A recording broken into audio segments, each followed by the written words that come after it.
My name is Casey and I'm the Rumble Right Dad, and I want to help you take a psychological look at a couple disorders that might just be playing out very publicly. Not that I'm intending to diagnose, treat, or blah blah blah, all that crap with my therapeutic practice, but I do want you to understand the symptoms of these two issues and how they might be playing out if they were something that someone famous could be tagged with the symptoms of. So I'm not saying that either individual has autism or narcissism. We all have some symptoms of those issues at times, but these things might be playing out very publicly, and I might be able to help you understand why coming to the table together might be really difficult for each. Obviously, everyone has seen the news. Mom and dad are fighting, and not to diagnose or to try to put a mental illness on anyone specific, but let's look at the symptoms of what would happen if someone who was potentially famous had autism spectrum disorder and was allowing that behavior to come forward. And what if someone famous had something close to narcissistic personality disorder and chose to bring those behaviors forward? Let's take a look side by side what might happen. On the front of social communication, if you had a famous individual who had autism spectrum disorder or any of those branch of disorders, they would have difficulty with reciprocity and they would possibly not be able to read social cues, while someone with the potential of having a narcissistic personality disorder would be superficially charming, but also potentially exploitative.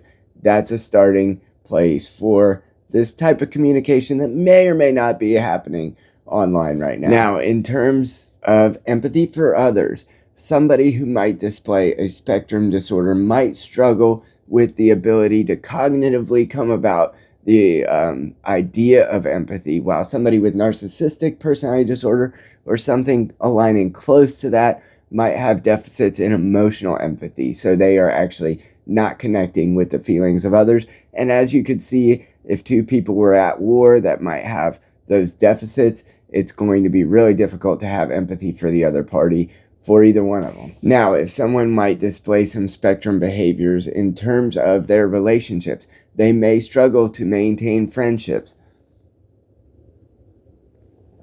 They may have difficulty in the maintenance of those relationships, whether that's romantic, friendships, political, or otherwise. Whereas somebody with a narcissistic branch disorder or somebody who might mirror those symptoms often uses relationships for validation or status. So they will collect, but often there could be manipulations involved, and they might use it to their advantage, whether that be ideological, political, social, relational, or otherwise. Now, in terms of the sense of self, if you are somebody who has an autism spectrum disorder, you could have rigid or unique identity, so it's very difficult to come by those understanding of self and how others might see you, whereas somebody who might have a narcissistic personality disorder has an inflated sense of self-importance, of course, because they're sort of protecting the soft chocolate interior with that exterior shell like an M&M. Perhaps most importantly in our current moment is response to criticism. Let's say you had an autism-related disorder. You might be confused, anxious, indifferent, or not understand the way that you violated certain social rules if you're in responding to criticism. Whereas somebody who has a narcissistic, more branch disorder, or just those behaviors, this is not intended to diagnose or to treat or any of that. But if you had that, your response to criticism would be rage, shame, defensiveness, interprets it as a threat to your self-image, which of course is that chocolate shell that's protecting the underneath, the soft underneath. Now, in terms of our need for admiration, if you have autism spectrum type symptoms, your need for admiration would typically be like, I'm not going to specifically seek attention, but if it comes, then you might not know what to do with it. Whereas if you were somebody with a narcissistic type framework, you might crave admiration and validation in order to continue, again, to prop up that self-image, which could be a little fragile at times, or if there's an incursion on that self-image, you respond in kind, and that's sort of that need for admiration that really props up who we feel we are if you have narcissistic presentation, which A lot of people accuse their boyfriend or girlfriend of having this. Not always true. Everyone has a touch of narcissism at the end of the day. Now let's look at how we express emotion. If you have an autism spectrum disorder, you can appear flat or not really express emotion outwardly in a presentation that's identifiable by others. But if you have a more narcissistic personality spectrum of behaviors, you might use exaggerated emotion to manipulate. So again, especially in defensiveness, you can see how you're going to overshoot the mark just so that that protection is regulated and ensured.